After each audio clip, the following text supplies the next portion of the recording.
And coming up next, we're very happy to have an expert sharing by Dr. Erika Evasdottir, Managing Director of Centrium Advisory Service Limited on investor and regulator readiness.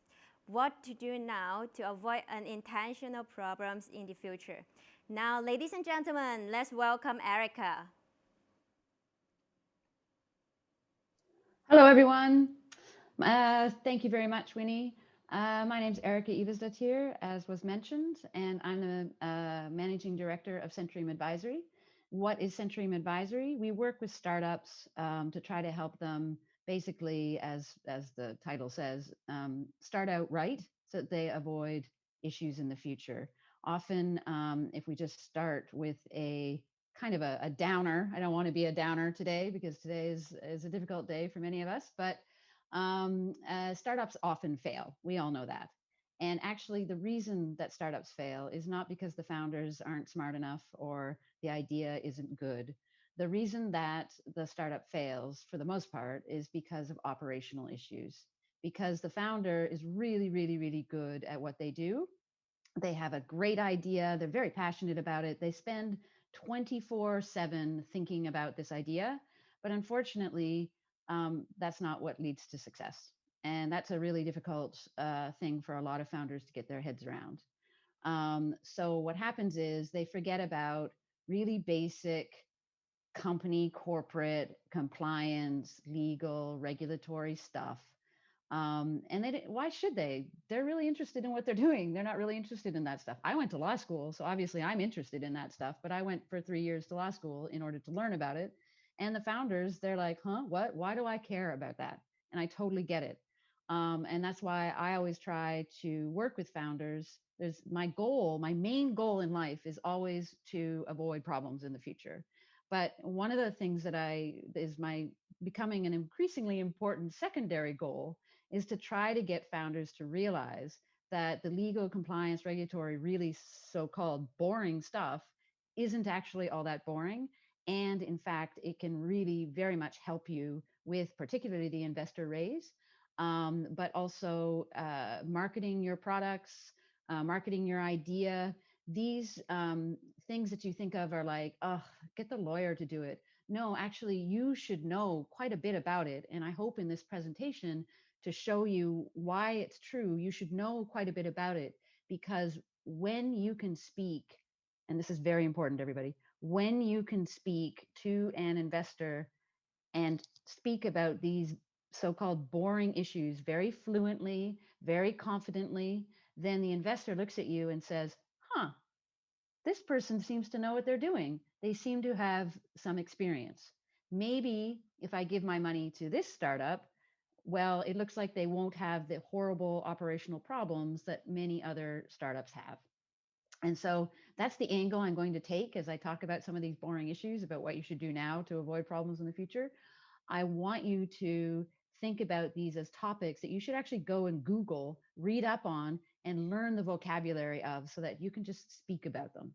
Now, I'll give you lots of examples of what I mean by this as we go through this, but I'm just going to begin um, with a warning.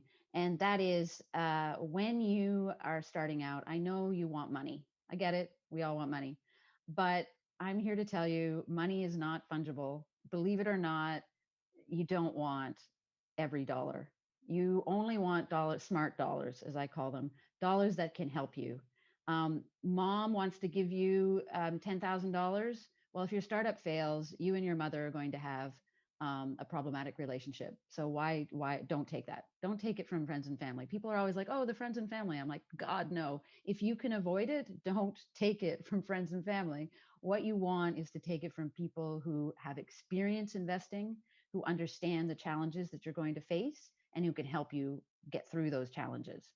So, and if you take it from inexperienced people, this is what's going to happen. So here's my first war story that I like to talk about. As somebody gave my client $200,000. There was an agreement that the $200,000 was for equity. So that person got 50% of the company, yay. But then when the company went down, as was inevitable, unfortunately in that case, because they had some difficult problems they couldn't get over, So the company went bankrupt and had to close. And this person asked for their money back. That's not how equity works. You took a risk, and unfortunately, it didn't pan out in this case. You don't get any of the $200,000 back. Well, you can imagine the screaming because this person, very inexperienced, doesn't really know how the world works, was like, I want my $200,000 back. And that caused an end to that relationship. It also caused unnecessary stress. It also caused about, I'd say, Hong Kong $80,000 in legal fees because the angered person started a completely baseless lawsuit, but it's a lawsuit, so you have to respond, and that cost about $80,000. So boom, right? So be very careful about the money that you take. You want to know if the people you're taking money from get it, if they understand how the world works. Okay. Now, and along with money, here's another problem that people have. Again, you just take whatever money comes your way. So you take mom's money, you take your friend's money, you take whatever. And you, of course, you know your mom, you know your friend, so you don't do any AML KYC. Unfortunately, that's not how it works. So again, this is just one of those warning things. Whenever you're taking money, do AML KYC first. That means at the basic, get a copy of their passport, a copy of their ID, a copy of their utility bill, and save it somewhere on your computer. Okay, that's it. That's all I ask. And if you've done that, you are from the very beginning, before you take the first dollar, if you've done that, you have already successfully avoided one of the biggest problems. And here's another war story. So, foolish client took 15 million US dollars. Wow, right? Like, wow, great, $15 million without doing any AML KYC. Was a Delaware company. The Delaware regulators came after him saying, you know, where's your AML KYC? He had to give all of the $15 million back and then take it all again with AML KYC. He didn't get all of his 15 million back, of course, because it turned out, surprise, some of those people who were giving him that money were not, were unable to pass AML KYC, meaning they were bad people. Okay, they're terrorists or something, and were using him to launder their money, which is probably why Delaware came after him in the first place. They probably figured that out somehow. People are always watching you, so you know, just always be careful. Anyway, in that case, he was young and dumb, and Delaware was fairly kind, so I think he got 13.5 million, which isn't so bad. But obviously, again, in dealing with the regulator, he had to hire American lawyers, who were the most expensive lawyers in the world, and of course ended up paying some god awful amount of money, like 500,000 US dollars, just because he hadn't taken AML KYC from the very beginning. So look, if he had taken AML KYC from the very beginning, and he had you know, records of that, just, and was able to show Delaware, then even if some of those people were bad, Delaware would not have gone after him. He wouldn't have had to hire lawyers. They would have just said, dude, these are bad people, and you did reasonable AML KYC, but in this case you found some bad people, so can you please give their money back? And he would have just had to give the $1.5 million back to the bad people and let Delaware go after the bad people. But unfortunately, he didn't do AML KYC first. So look, don't take any money. And even if you do, even if it's your mom, even if it's your sister or brother, get their AML KYC. So those are the only like two, oh my God, please, people, listen to me. Everything else in this, please take it with, you know, in the spirit that I'm trying to teach you, okay? Which is, I know it sounds like it's really boring, but I'm going to teach you as I go why you being able to talk about this and know these kind of basic rules will make you look good in front of the investors. So let's just start with record keeping and bookkeeping.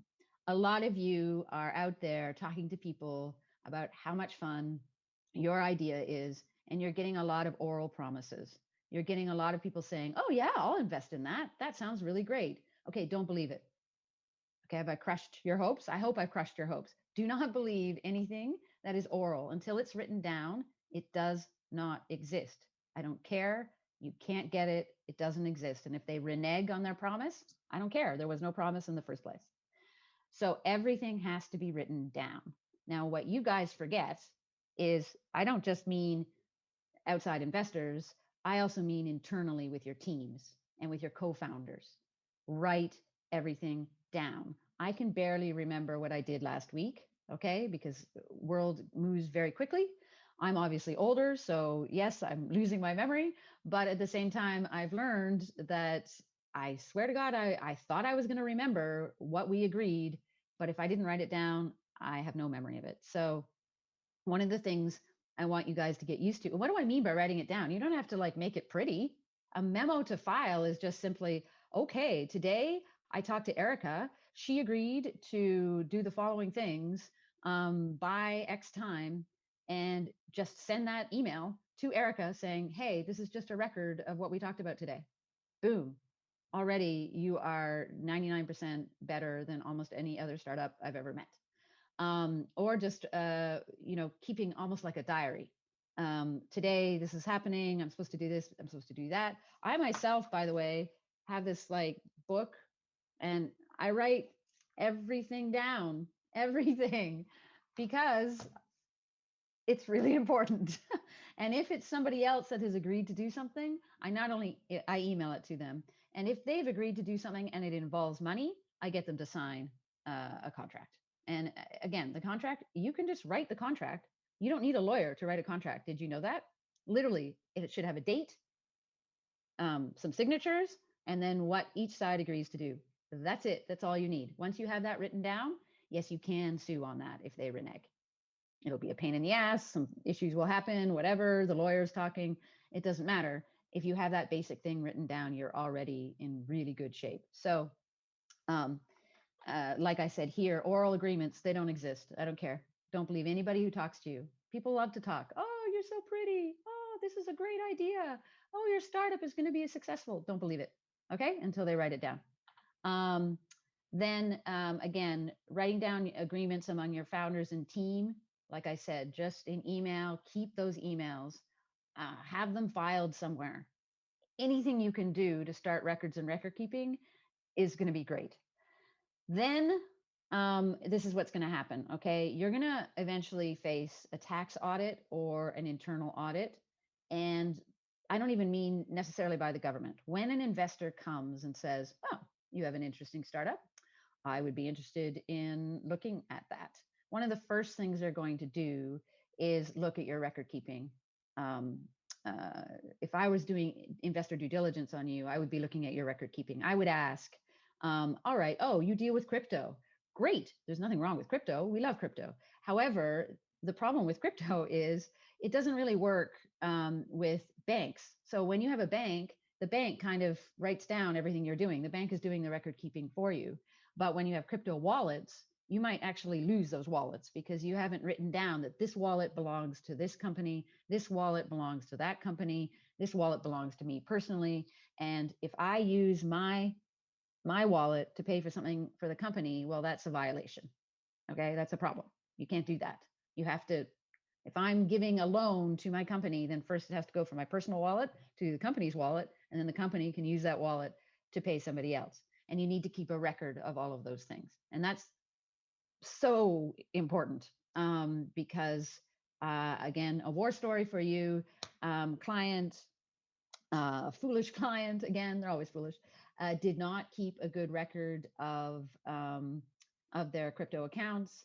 And so I think 17 ETH, back when ETH was worth something, okay, this is like 3 years ago, 17 ETH were put into the wrong account, and then a personal account, and then that person used their personal account wallet to purchase something, and they used the 17 ETH that actually belonged to the company. Now, the problem is nobody really noticed for a really long time. And by the time they noticed, oh crap, ETH was worth $2. So in order for the person who had misused company money, in order for that person to pay back the company, if they had noticed, thank God it was only like, not $2, but whatever, they could pay back at a very low amount. That actually turned out to be a great result. But if the 17 ETH had gone up in price, can you imagine? Now this person would have to get hundreds of thousands of dollars of their own money to repay the company for the ETH that they misused. Now, in that same company, when it came to the audit, the auditor was very upset about this and could not give a clean audit. As a result, the investors pulled out. Yep, that's right. The investors pulled out because somebody misused 17 ETH. But the thing is, you think, oh, but that's just a mistake. Dude, it's not a mistake when it's company assets. So these are the things that investors are looking into. So whenever you're sitting there going, all right, I need to make sure Erika says I need record keeping. If there's nothing else, then at least have records of your money and where your fiat and your crypto is going. Okay, because the investors are going to ask for that. And going back to this, I know you're always worried about people doing due diligence on you, but you should also be doing due diligence on your advisors, your partners, on anybody who's going to be helping your project. And you should keep that due diligence somewhere. And the reason for that is, again, if I do due diligence on Erika and she looks fine, she looks like a totally fine person. She does a lot of social influencing, for example, and a lot of different people use her. She told me that she has the relevant license to do her job. So I get all that information. I'm fine. Then it turns out Erika was lying this whole time. She is a very bad person. She has promoted, projects that were scams. Okay. The various regulators, the police, anybody could come after you and say, why did you use this evil Erika? And you're going to say, oh, I did due diligence. Now, there's nothing you can do. If Erika lies to you, that's not your fault. All right. If Erika lies to you, that's allowed. Like, it's not your fault that she's a fraud. So when the police see that you actually tried to do due diligence on Erika and she defrauded you, they'll just be like, oh, okay, all right, well, you're off the hook. We're still after Erika. But if you said, oh, I didn't know Erika was bad, and the police say, well, did you do any due diligence on her? And you're like, no, they're going to be very suspicious. It sounds really bad, doesn't it? Like, didn't you ask her at least what she does with her life? Why did you pay her like that money in order for her to do that for you when you didn't even do any due diligence? They're going to think I was probably taking the money and then giving you money back, or any of the other horrible things that I could be doing. So again, please do due diligence on your proposed partners.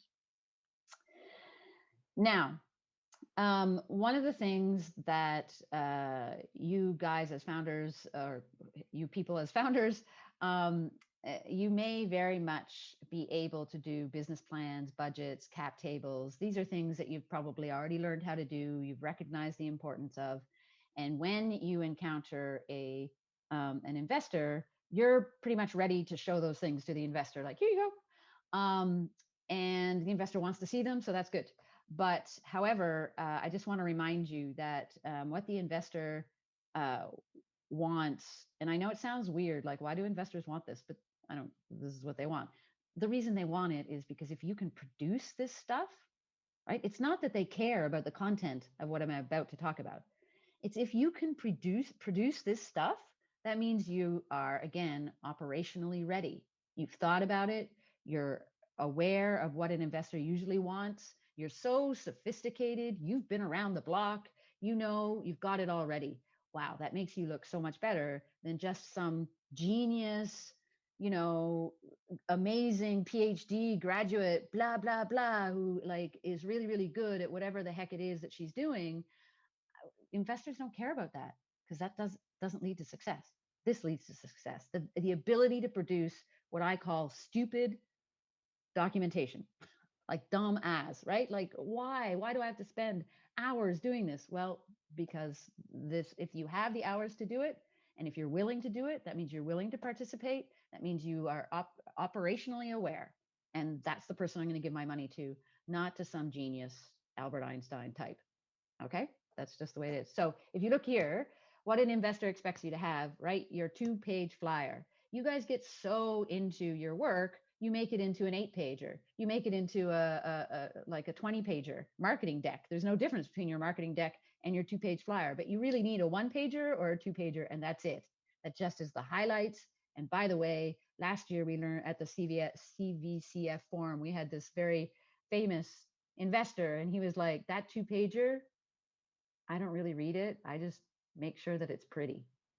Yeah, that's why I mean there when being pretty may be better than being informative. Okay, so yeah, this is even more annoying, and I feel your frustration. You mean not only do I have to lift my head up from the things that I like doing best, which is computers or whatever the idea that you have, I have to turn away from that and just make things look pretty? Shouldn't you be interested in whether or not my idea works? Yeah, that's like basic, okay? But if you can then reach out and look pretty, if you have the resources to hire a friend or whatever to make your stuff look pretty, you already sound like, or already appear to be somebody who's probably well on their way to doing a good job and is probably going to be more successful than just the genius, okay?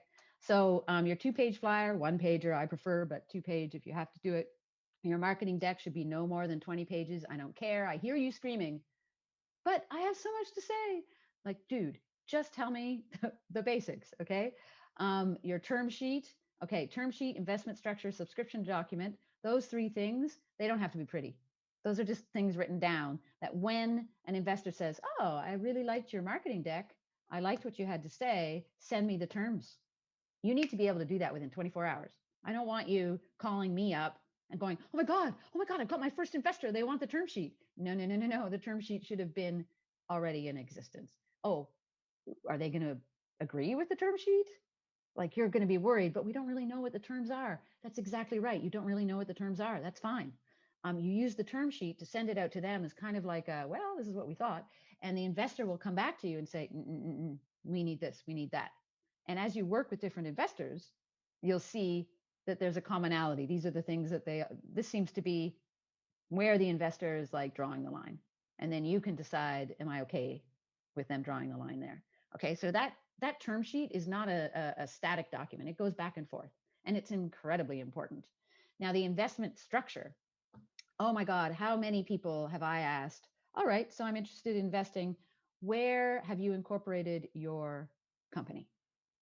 And they're like, Hong Kong? And I'm like, okay, why Hong Kong? Because I live here? That's not a good answer. Okay. You need to think about your corporate structure, where to put your headquarters, where to put your holding company, where do you want the IP to sit? Where do you want the investors to invest in? What are the kinds of contractual relationships among all these different companies could exist in order to move money around? Because contracts are not documents like you think they are. They're not agreements. They're actually conduits for money. There's always an A and a B, and somebody is paying money and somebody is paying services. So if you can figure out your corporate structure to see where best to put somebody who's paying money, in a high tax jurisdiction, you should be paying money. In a low tax jurisdiction, you should be receiving money, right? So you just start to think about your structure in that way. And you look at me and you say, but Erika, why should I care about, why do investors care about any of that? That's just my internal crap. No, investors care because every taxation event reduces their profits, right? So they're very, very anxious to make sure that you understand corporate structure. You understand why the investors who look at a corporate structure are going to criticize it and say, why do you have, again, war story, stupid French client this time, French client, no reason except that he saw that it was easy in Delaware to establish a company. And he happened to be in New York City. So he just started a Delaware company incorrectly, the wrong kind of Delaware company for what it was he was doing, and instantly subjected his entire operations to 40%, 40% tax. Yeah, 40%. Just like that. Just because I don't even know what he was thinking. I guess he's French. So in France, they have very high taxation too. But I looked at their corporate tax rate and it's not 40%. And there's a lot of ways to reduce the corporate tax rate, which he did not have access to in the United States. So, he screwed up completely and we had to redo everything. And that was very expensive. But he wasn't going to get a single dollar if he was going to do it stupidly in Delaware like that. The investor, why? I give you $100 and 40% of it, or $40 of it immediately goes to the government? No, I'm sorry. I'm not going to do that. Anyway, subscription document. Now, most of you are running around trying to raise money from investors with maybe a term sheet. But remember what I told you, nothing is set in stone until it's written down. So when you get them to sign the subscription document, that's the only time you know you actually have that money. That money doesn't exist. That promise doesn't exist until they sign the subscription document. So actually, you should have a subscription document right now. Because if I say to you, oh, hey, that's a really good idea. I would like to invest $100,000 in you. I want you to be able to whip out a subscription document. Okay, great. Here, sign here. Not, oh, great, I'll get you the subscription document. Go call your lawyer. Can you make me a subscription document? Right. And then it takes a week for the lawyer to even get off their butt in order to make the subscription document. And by that time, Erika's like, oh, well, these guys are clearly not ready for investment, are they? Because they should have just whipped out that subscription document like right in, if we're meeting face to face, which nobody does anymore, but if we are, I want you to be able to whip it out and put it in front of them. And if it's not face to face, I want you to be able to mail it to them within like 15 minutes of the meeting and to follow up within 2 hours, like, hey, have you executed it yet? And when you email it to them, I want you to have already executed on your side. Okay. That's the way to bind investors, to keep them interested, to keep them hot. All right. And then the website. You should have a website. Be very, very careful what your website says. Less is more. All right. And we'll get into, you don't want to be said to be defrauding people. You don't want to put people who are not your advisors and put them on the website. Again, war story. This is with the SFC. Type 9 licensed fund manager. Just forgot. Seriously, this is not a bad guy, all right? Total idiot, fool, but things were winding down in Hong Kong. And since, I guess, probably February or maybe even December of last year, he just hadn't changed the website. And a lot of people had left. A lot of advisors, the PM, blah, blah, blah, had actually left. Well, the SFC went and looked at his website. And they were like, what are you doing? Because this is fraud. And they hit him with a huge fine. All because he was too lazy to change his website. So there are two approaches to this. One, don't put that much information on your website. What are you doing? Because then if you forget to change it, it's no big deal, right? Because you didn't put that much information there in the first place. But second, if you do want to put bunches of information on there, then you need every week to put in your calendar that you have to check your website. Because if Erika Lee was going to be your advisor and you have my picture on the website, yay, and then I leave, you need to take me down. Not just because of the regulators, but also because Erika might sue you if your name is still there, if her name is still on your website and you didn't get her permission to put that there. So that's actually a very important thing. Okay. So now you're starting to understand why due diligence is important. All these small, silly sounding things are there not for the investor to cause you trouble, not for the regulator to cause you trouble, but all of these things is to see whether or not you are fit to receive money, and whether or not you're gonna fall to the operational problems. And it's operational sloppiness. That's why you're gonna fail. And again, back to the website. Sorry, there's another example I wanted to talk about. Do not oversell who and what you are. I know you want to. I know you want to puff. It's called puffery. You want to say, we're the greatest startup in the world. No, you're not. Okay? We're the greatest, I don't know, whatever. We're the greatest ed tech startup in the world. No, you're not. You're just not. Okay? Because there's no such thing. You can't be that. So if you say things like that, you just sound like a child. You sound really kind of inexperienced, unsophisticated, and I don't trust you with my money. Why would I trust a child with my money? I mean, I love children. Children are great, but I'm not trusting them with my money. So a big example, war story here, foolish Australian clients in this case, who said they had their license. But guess what, everybody? Licenses are like online. You can go check. So the investor went and checked, and in fact, they only had an application in process. They didn't actually have the license. So that just looks bad. Like, come on, why are you lying to us? We can check this. So if you don't have a license, or if you're in the process of applying for the license, it sounds much, much better to say, I know we need this license.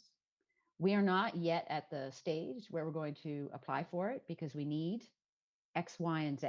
You sound so confident. We need X, Y, and Z. We've only got X and Y. We don't have Z yet. So we're not ready to apply for it, but we do know, and that's on our, we expect to start applying for the license in Q1 2021. Wow, you sound like you got your shit together. Okay, excuse my language, but wow, it sounds so much better than, yeah, we have our license, and you don't. Okay, and another thing is just to remind yourself, you're a startup. You don't have to have everything in place. No investor expects that. What they do expect from you is that you know what you should have in place if you were perfect. If you're not perfect, explain why. If you have a story, an explanation for why it is you haven't done something yet, why you haven't made this important component of your widget, why you don't have that yet, why you're working on it seemingly so late, as long as you have an explanation. No, we needed to get these components ready because they're quite tricky, actually. And so we needed to get them ready before we could go on to these other things. We need to make sure these things worked before we could go on to the other things. Any kind of story, any kind of explanation is going to look much better than just waving it away and saying, oh, because you never want anybody to think, did you just forget to start that? Or did you not know you needed a license? Or are you lying to me about whether or not you're even applying for the license? Or are you lying to me about having it? So that's incredibly important.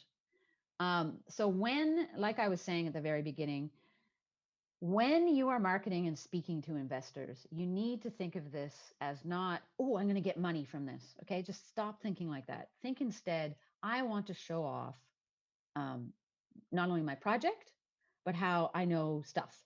I know all sorts of stuff about what this project needs. So there is a course, a very important, if you look on the PowerPoint, there's a very important regulatory regime that doesn't allow you to defraud or lie to people. Okay, lying can be criminal if you induce them to give you money by lying to them. Okay, they can sue you. The risk, of course, here you're probably going to say, Erika, the risk is very low. A lot of the marketing guidelines for funds, for example, comes from the SEC in the United States. Why are they going to come to Hong Kong and sue some and like cause regulatory problems for some small fund here in Hong Kong? And you're right. Maybe the risk, maybe you can get away with this at such an early stage. So I don't want to like argue with you. You take the risk. Okay, the risk is out there. But what I want to argue instead is if you avoid lying or avoid puffery or avoid all of these things, it's not because you're trying to avoid going to jail. Although as a lawyer, I think you should be trying to go to jail, not to go to jail, not to go to jail. But even if that doesn't like make you feel what I want you to feel, then remembering that if you do things that violate the rules, then you look foolish. Investors have been around. They already know all the rules. So if you're violating the rules left, right, and center, they're gonna be like, who is this cowboy? Who is this person who thinks that they can just market without any care for the risks? And if they are marketing in this way and they're talking like this and they're saying these things that you really shouldn't be saying, then what would they do with my money? I mean, if they're such cowboys, then they're not going to be careful with my money either. So marketing is a chance to show off that you have operational control, that you know what's happening, you know what's out there, you know what you should be worried about. So that's what I mean here. If you violate the rules, you reveal how unsophisticated you are. And when you market correctly, that shows that you've been, again, around the block. Okay. So you might not really know, you probably know the very intense vocabulary of whatever narrow topic your particular project is about. You're probably very aware of that, but you may not know the vocabulary of corporate structuring, for example. You may not know the vocabulary of tax. We haven't even gotten to tax. You may not understand basic accounting. Okay, so Google is your friend, because you need to be able to use the right vocabulary, talking about balance sheets and income statements, um, all that sort of thing. If you don't even know what the difference between a balance sheet and an income statement is, I mean, you don't have to have your PhD in accounting, but you at least have to sort of understand the different ratios about how to look at financial statements, et cetera, and be able to talk about it fairly, not, again, you don't have to be in depth, but you have to be able to talk about it a little bit in order to show off that you've done some kind of research. And Google is your friend. Whatever topic, just write it in like a question into Google. They'll come up with the vocabulary, and then you can switch. This is what I do all the time. When somebody asked me about gambling the other day, I'm a lawyer. I have never looked at the gambling ordinance in Hong Kong in my entire life. Crap, I don't even know how gambling is defined in Hong Kong. Okay. And I started my Google journey. And within like 2 hours, I was like, okay, I get it. Now I'm coming with a lot of legal background, so I can analyze things. But even, just a basic person, there's a lot of information out there that can explain about all sorts of things about the topic. And you don't need the kind of legal background that I have in order to at least understand superficially. So I think that's very important. So there's just a couple of rules that I need you all to know about. Like I already talked about your website. On your website, you fools, all of you are fools. You're going to have, the school logo where your founder went to school. Let's say your founder went to Harvard or Stanford. You're going to have the Harvard logo or the Stanford logo, just like, see, our team is so whatever, MIT logo, Hong Kong U logo, etc. Did you know that's really inappropriate, and that those schools could theoretically, they're never going to do it, there is no risk, but they could sue you for misuse of their logo? Again, there's no risk. It's not going to happen. Don't worry about it from that point of view. But when an investor sees you using those logos, they're like, these people are fools. Why would you take that stupid risk? If you want to show that, Julia went to Harvard, then you can write Julia, and then here's her bio, and put at the end that she went to Harvard University. That's it. That's all you need. Do not put Harvard's logo there. Harvard, when back in the 90s, when the internet was just coming up, Harvard would go around and like thwack everybody who tried to use their logo, but there's too many now, so they don't really bother. But again, the investor is going to look at you and say, why are you doing that? Firstly, why do you think somebody going to Harvard is a good thing? Like, it's great that your team is well educated, but again, startups fail because smart people do not know what they're doing from an operational standpoint. So your bio is saying, oh, they went to MIT, is like, they're an academic and they know nothing about life. So why are you using those logos in the first place? Just as a point. So again, investors will complain about that. And your website, again, if you have to talk about privacy issues, guys, just grab a privacy statement from somebody else in the same country or city and use it. Like, change stuff to your stuff. Like, seriously, have a privacy statement. You'll notice all the websites have privacy statements. Bloody well get yourself a privacy statement. Again, do we care what it says? No. If it's not there, people are like, oh, why don't you have a privacy statement? Do you even know what the privacy statement says? Nope. Doesn't matter. Have one. The proper, this presentation is mostly for funds. So any of you who are funds out there, remember to source your data and numbers. I guess those of you who are doing a marketing deck where you're saying, oh, last year 800,000 people wanted widgets and weren't able to get their hands on the widgets, you better have a source for that number. Otherwise you're lying. So, and again, the investor doesn't care if the source is Wikipedia. They just want you to see you star the little number and have a little source saying this number comes from Wikipedia. It's not a very good source, whatever. It could be Bloomberg, it could be whatever. They just need you to show that you're attempting to follow the marketing rules. And then you look so much better than somebody who just says 800,000 people wanted this and they didn't get it. It just looks dumb. Okay, some of these others are too much for this particular presentation. So going back to corporate structuring and reorganization. This is all driven by tax. And most of you, the moment I said the word tax, you fell asleep. All of you out there, I can't even see you. You're all asleep right now. Wake up. Tax is so important. Like I said, the investor is saying, why should I give you $100 if $40 of it is immediately going to tax? So I know you don't have much money right now. And maybe you're thinking, do I need to get legal or do I need to get a tax advisor? Well, number one, in my opinion, is the tax advisor. Legal, like I said, if somebody says to you, I'm going to give you $100,000 and you just write down and get that person to sign it and you to sign it, you're already in better shape. Okay. And you didn't need legal to do that. Obviously, when you get the subscription agreement, you should have a lawyer look at it, blah, blah, blah, blah, blah, whatever. I'm just talking right at the very beginning when you're not really taking money yet. You should have already spoken to a tax advisor and you should already have paid the money to figure out how to structure your whole company. And it's going to depend. It's going to depend on a bunch of things. For example, war story. I don't know how many times I've had to tell people who have a very global outlook. These days, we don't really stick to one market anymore. We're pretty agnostic. We can live in Hong Kong and be marketing things to South Africa. Like it's totally possible now. We live in a very small world. It's both big and small. So one of the things that you want to think about is, again, going back to the South Africa example, I had a Hong Kong, not foolish group of people who went to a tax advisor and looked at the various different tax expectations on their product. So it's not just tax on the on your company's income, it's also product specific.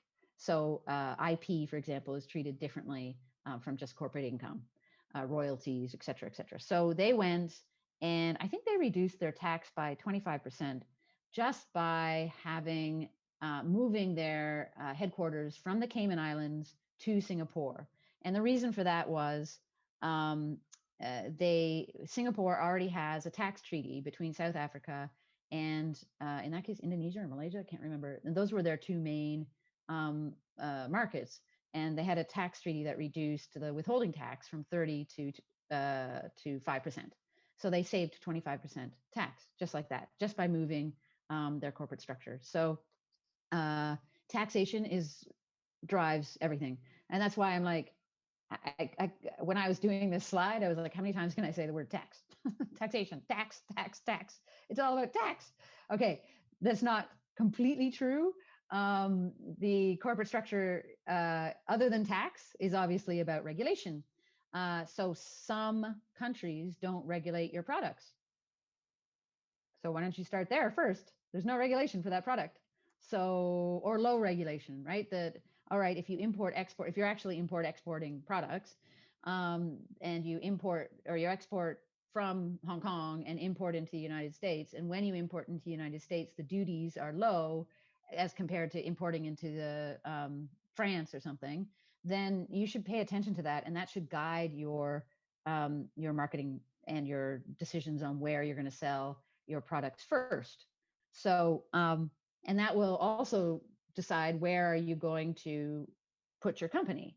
Where is it going to be importing from? Where is it going to be exporting from? All those considerations are really important because getting a license to do something when it's considered a very dangerous item in that country versus not having to get a license to do the exact same thing in some other country, you better start there, make some money, and then when you have some money and some runway, then you can go and apply for the license in the bigger marketing country, right? That's how you should start. Otherwise, you just get bogged down with trying to get this license in the first country. So absolutely, regulation is important.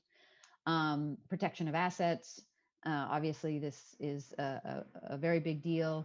The example there is crypto. Everybody has really, really good IP in crypto, and they want to, they want it to be safe, very safe.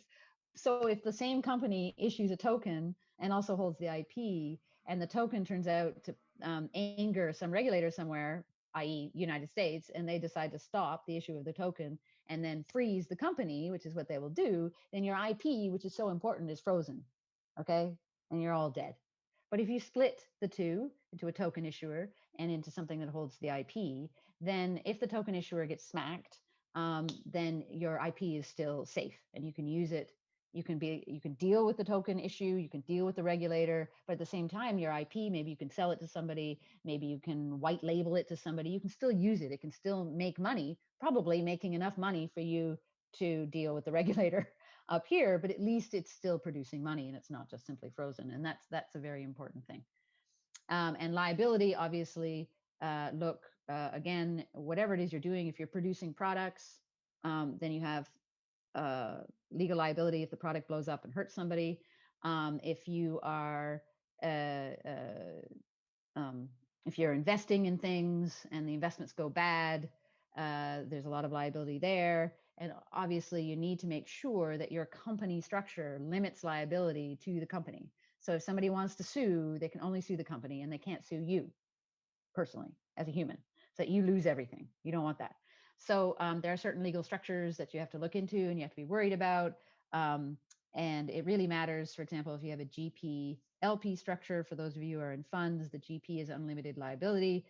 Therefore, any money you leave with the GP is at risk. And therefore, what's the answer? Don't leave any money with the GP. So you just have to start learning about all the different corporate structures and how they affect you.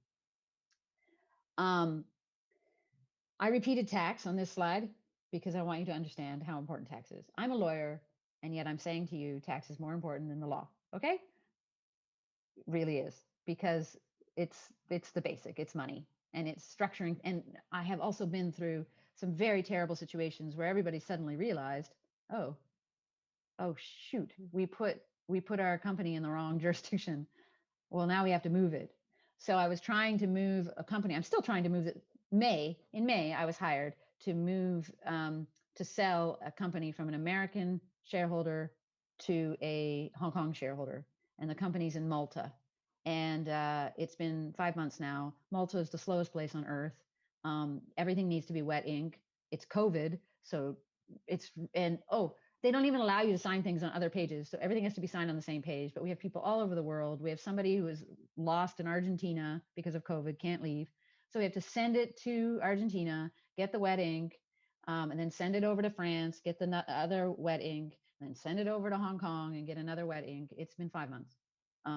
And they can't really do anything until they get the corporate restructured, because the impact on their tax situation is going to be so bad that the investors are threatening to leave. And unfortunately, now we're seeing that the investors are getting pretty angry about how long this process is taking, and they're now threatening to leave anyway. So structuring is really important, and tax is the most important. Okay, so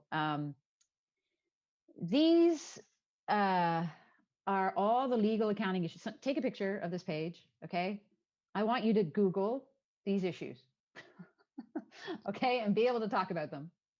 I want you to be able to talk very confidently about tax, not just tax on the company, tax on the investor, and tax on your products. Okay, there's 3 different kinds of tax. Then I want you to be able to talk about company law and fiduciary duties, all the things that I just talked about. Again, just Google it, learn the vocabulary. Things that people have gotten in trouble here. The investor came to their office. They didn't have their insurance displayed. So you have to, in Hong Kong, you have to have your insurance displayed in your office. And you also have to have your SFC license if you have one in your office. They didn't have it. The investor was very unimpressed. The investor still, that's such a small issue, but the investor did ask, like, did you not get told, like, by your company secretary? Did you not ask, like, what are the requirements of being a company now? Is there anything I should display in my office? Why didn't you do that? You should know that. So it just made them look bad. They did get money in that case, but it did make them look bad. So understanding things like having directors, shareholders, partner membership, I don't care what you call them, having resolutions. None of you have resolutions. I know you don't. You all forget your resolutions. But guess what? The number 2 request for in due diligence is, please send us all of your shareholder and director resolutions. And again, they don't care what the resolutions say. They just want to know that you have them, because that shows that you know that you're supposed to have them. Okay. Employment law issues. A lot of you have teams. And I don't think that all of you have thought through whether or not you should have a team. So some people are better to be contractors. Some people are better to be employees. And when you have employees, you have, as you know, all these other responsibilities to employees. But you can't just label somebody a contractor and say, "Oh, Erika's a contractor." No, her actual agreement has to change. The way she interacts with you has to change. There's certain complete differences about being a contractor versus an employee. And I really urge you to Google that one, because it's quite shocking for you to realize that the government believes you are hiring people as contractors in order to avoid your responsibilities as an employer. And so you will look very, very bad unless you set up your contractor agreements correctly. The government understands that contractor agreements are important and contractors exist and they're very good, but they also kind of secretly think that you're using it to avoid your responsibilities. So you just need to do a really good job on your agreements to make sure that they don't, the IRD tax doesn't think that, or the MPF system doesn't think that. Yeah, the other things you can just, I'm conscious of time and I want to get to my favorite slide. Oh, there it is. This is my favorite slide already? Yes, it's my favorite slide. Okay, everybody take a picture of this. So when I want you, as your homework, I'm a professor at CUHK, so I always talk about homework. You don't have to do this if you don't want to, but I would suggest that you do this if you could, which is you need to have a book, and in the book, I'm serious, it's like a binder, have a binder, and each of these things has its own page. Okay. And you write down stuff that you want to talk to. You write down vocabulary, you write down ideas, you write down what you know about your product and what it needs. And so that when an investor asks you, you can literally flip to that in the book and it's all there. So when I say to you, you should just learn a new vocabulary and like Google stuff, you're like, I have no time for this. That's correct. So when you Google stuff, you print it out, you put it in the book under these tabs, and you can just, and these days, by the way, I'm looking down at my notes right here. You can't even see that I'm looking at my notes. Great. So you have the notebook here, you flip it open. They say, oh, hey, this was for funds. That's why it's very, certain things are like your AUM allocation among strategies, but whatever it is that's important. So for example, if this was a product, then you have product registration and product import export issues and product licensing. You would have all that in here instead of pre and post trade compliance and investment strategies and all that stuff, because again, this was for funds. But I'm pretty sure you can look at this and figure out some things will be exactly the same, and then the other things, how it works. For example, number 12, who's the regulatory agency that oversees what you do? Well, we're here in Hong Kong. We are a payments company, so we're obviously monitored by the HKMA. You need to know that. Okay, you need to know what ordinance, etc. But you don't need to know it up here and memorize it. You just like, oh yes, flip, color code it, right? Flip it, and just be able to say it, and that will make you look amazing to the investors. Now, everybody, just to let you know, the BCP, the dreaded BCP, that's the business continuity plan. And these days, because of COVID, the investors are all over that. Now, I know you don't have one. To be frank, I don't have one either for my company because it's awful. And it's just really annoying to think about the BCP. But if I were you, even a 1 or 2 page BCP, what happens if COVID means we're all locked down, none of us can go to work? Have you thought about, do people still have access to their servers? Do they have Wi-Fi in their apartments? Where should they go if they don't? Blah, blah, blah. All that kind of thing. Again, just Google it, business continuity plan. You'll find lots and lots of suggestions. None of these things. You're a startup. Oh my God, you're a startup. You don't need a beautiful, gorgeous, long 25 pager. You need like 2 pages of the most important stuff.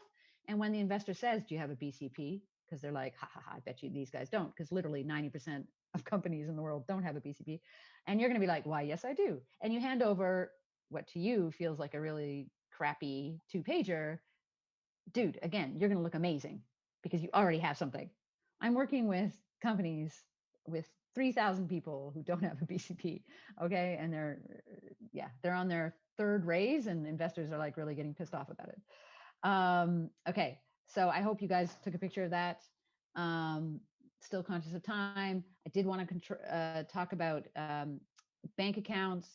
I think I spoke about it at the beginning, misuse of corporate assets. Please don't do that. That is a huge, huge issue. You need a bank account now. And if you're a crypto firm, then you need a wallet that's just simply the wallet for the company. Do not mix funds. Do not mix your personal funds with the company funds. I will say it again. Do not mix your personal funds with the company funds. Keep them separate. If you can do that, you're already great. Now, what about some of you who are taking, your idea is that people pay in advance for 10 sessions of whatever it is you do. Okay. People pay in advance for 10 sessions and then they use one of those sessions. If it's $10 per session, so $100 in total, you can't use the $100 until you've finished all the sessions. So each time you have a session, you can take $10 and you can use it, but you can't use the other 90 because you haven't given the services yet. It's not really your money. That's client money still.